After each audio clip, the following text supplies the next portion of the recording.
Bismillahirrahmanirrahim. Selamat pagi anak-anak ibu yang soleh dan solehah. Bagaimana kabarnya? Semoga selalu sehat ya. Hari ini kita akan belajar tentang majas. Namun sebelum memulai pembelajaran, ibu mau kalian harus semangat terlebih dahulu.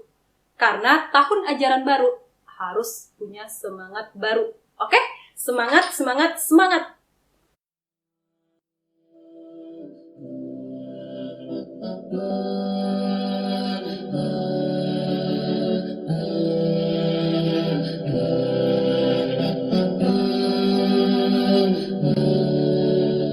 Puji syukur kehadirat Allah Subhanahu wa Ta'ala yang telah melimpahkan rahmat-Nya kepada kita semua sehingga kita diberikan kesehatan dan dapat menyaksikan video ini secara bersama-sama. Pada hari ini kita akan belajar tentang majas. Ibu sebenarnya rindu banget nih ketemu sama anak-anak ibu semua karena udah hampir 4 bulan kita tidak bertatap muka karena pandemi ini. Semoga pandemi ini cepat berakhir dan kita cepat bertemu ya, agar pembelajarannya lebih menarik.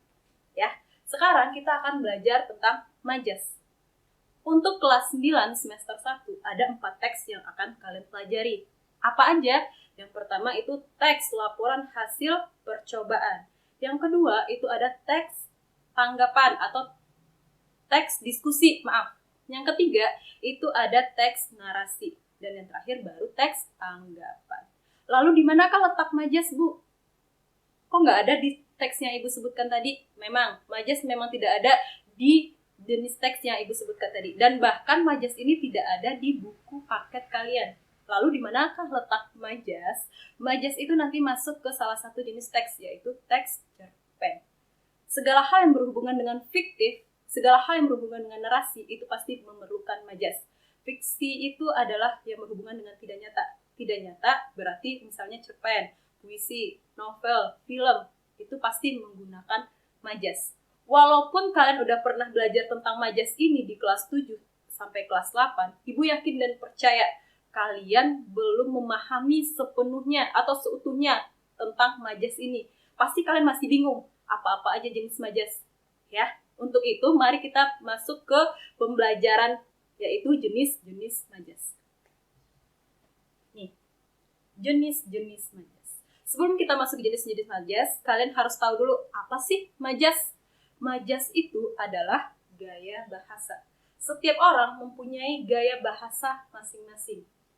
Misalnya ibu orang Padang ngomongnya terlalu cepat, ngomongnya keras dengan nada yang tinggi, itu gaya bahasa ibu. Gaya bahasa itu disebut dengan majas. Tapi nanti ada lagi nih, tinggi nada, tekanan suara ibu itu adalah majas, namanya majas sarkasme.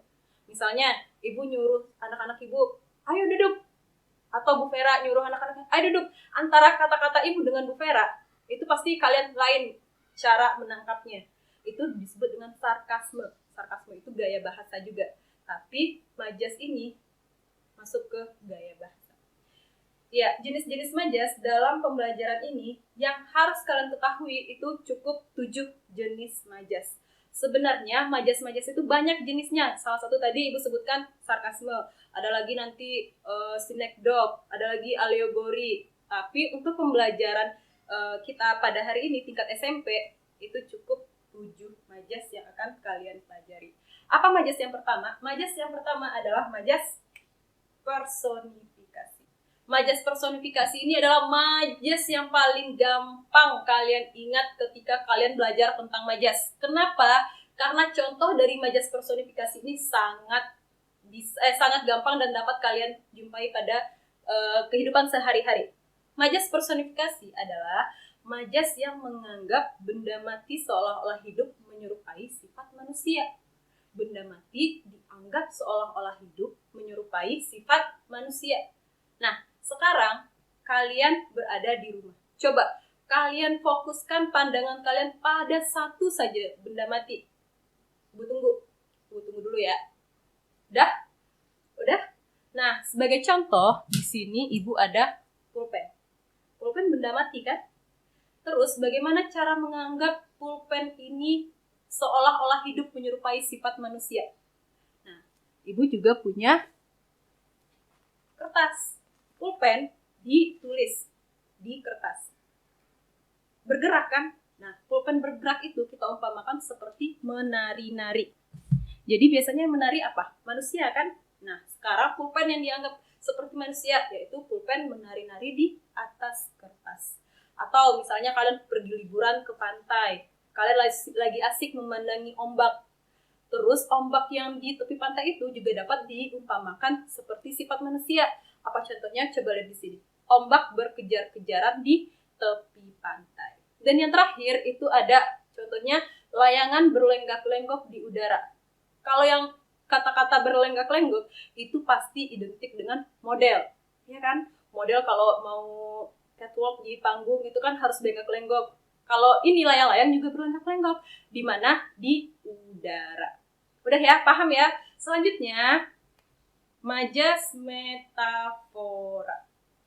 Apa majas metafora? Majas metafora itu adalah majas yang berhubungan dengan kiasan atau kata-katanya bukan berarti yang sebenarnya. Apa contohnya di sini? Meja hijau. Meja hijau itu bukan berarti mejanya yang berwarna hijau ya. Misalnya kalian lihat di rumah kalian ada meja warna hijau. Terus meja itu dipergunakan untuk ruang makan. Meja makan kalian, berarti meja hijau artinya meja makan. Bukan. Meja hijau itu identik dengan pengadilan. Ya. Terus yang kedua, ada tangan panjang. Tangan panjang bukan tangannya yang panjang ya, tapi diumpamakan seperti maling atau pencuri. Terus ada nih, darah daging. Dan yang terakhir ada gulung tikar. Usaha ayahku gulung tikar karena pandemi corona.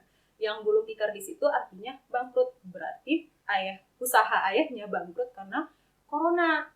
Dan yang ketiga itu adalah majas hiperbola. Majas hiperbola itu adalah majas yang penyampaian kata atau kalimatnya disampaikan secara berlebih-lebihan. Ya, majas yang kata atau kalimatnya disampaikan secara berlebih-lebihan. Lalu apa contohnya? Di sini.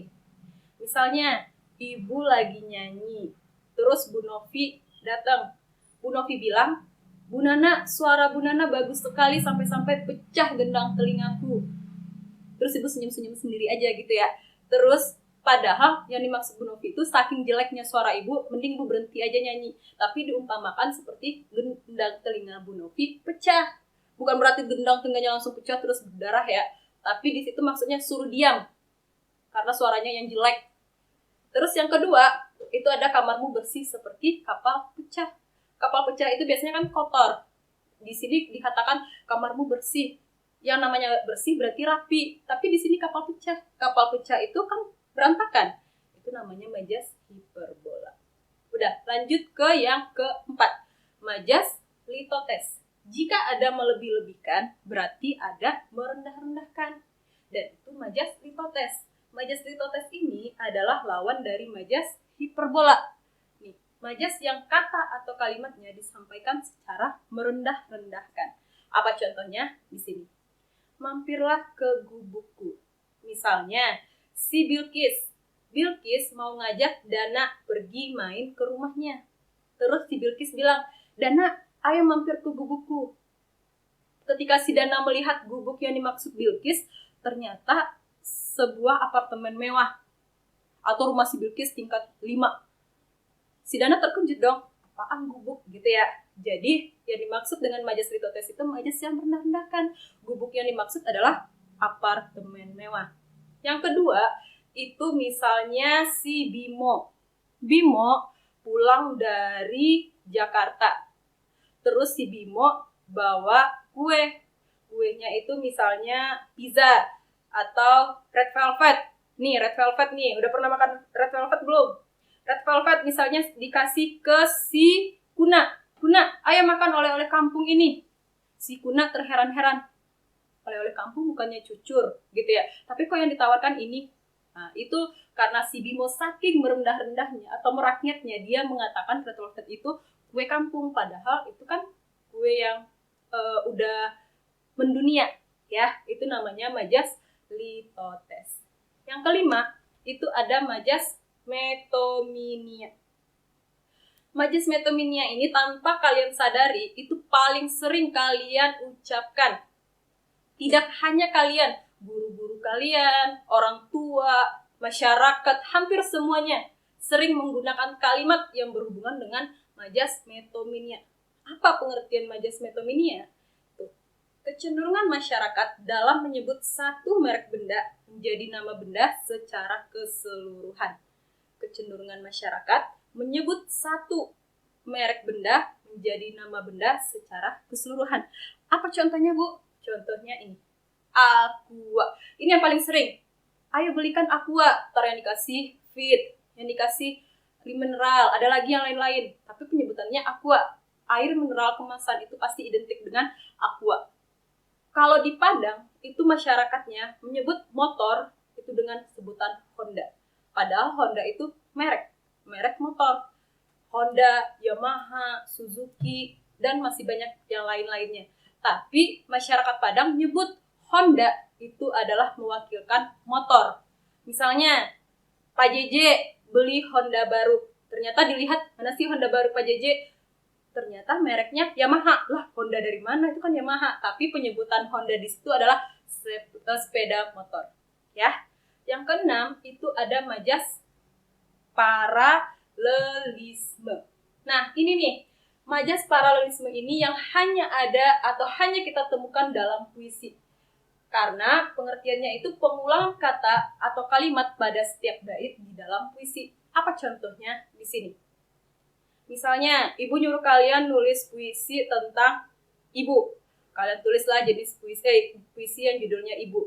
Terus terdiri dari 3 bait. Yang pertama itu, oh ibuku, engkaulah wanita yang melahirkanku. Terus bait kedua, oh ibuku, engkaulah yang mengandungku selama 9 bulan. Yang ketiga, oh ibuku, engkaulah istri dari ayahku. Misalnya, itu ya. Jadi, oh ibuku, pengulangan oh ibuku pada bait. Nih, contoh di sini. Di sini kan ada 2 bait nih. Oh ibuku yang pertama, di sini ada oh ibuku yang pada bait kedua.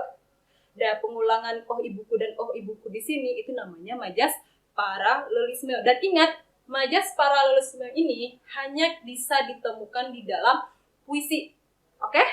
Yang terakhir itu ada majas simile.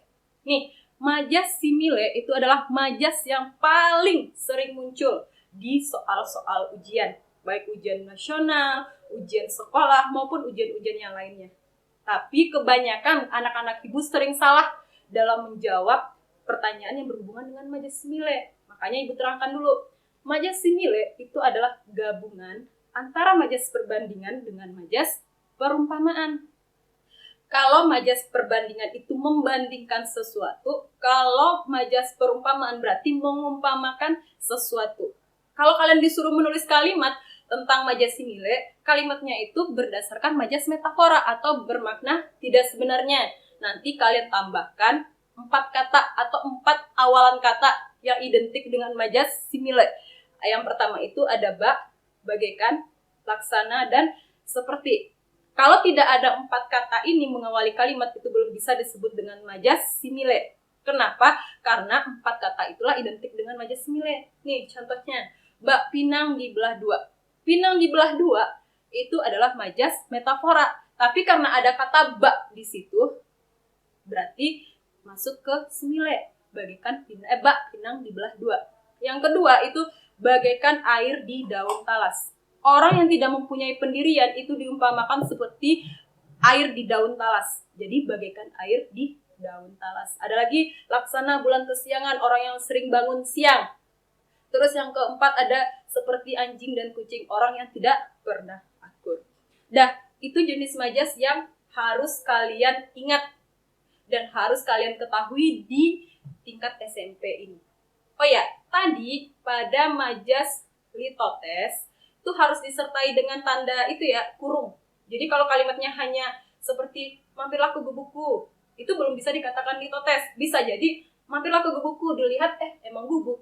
Padahal kita maksudnya di sini kan majas litotes, jadi harus ada tanda kurungnya. Mampirlah ke gubukku, dalam kurung, gubuk yang dimaksud adalah rumah mewah. Rumah mewahnya di situ itu baru kata majas litotes. Ya, semoga apa yang Ibu sampaikan ini dapat bermanfaat untuk kita semua. Dan terima kasih atas perhatian kalian kepada Ibu yang telah menerangkan materi ini, dan semoga apa yang Ibu sampaikan dapat bermanfaat untuk kalian dan kalian mudah paham. Nanti untuk latihannya silakan ngisi latihan yang sudah Ibu sediakan di Google Form. Nanti kalau ada pertanyaan silakan kalian cantumkan juga di kolom pertanyaan. Oke? Sekian dulu pembelajaran hari ini. Oh ya, jangan lupa subscribe YouTube Insan Taqwa. Dan jangan lupa like. Jangan dislike, harus like. Oke? Agar channel Insan Taqwa juga dapat juga ditonton oleh seluruh masyarakat Indonesia. Mana tahuan Ibu bisa jadi artis atau kalian juga bisa terkenal melalui YouTube Insan Taqwa. Oke? Terima kasih atas perhatian anak-anak Ibu semua. Ibu tutup dengan Assalamualaikum warahmatullahi wabarakatuh.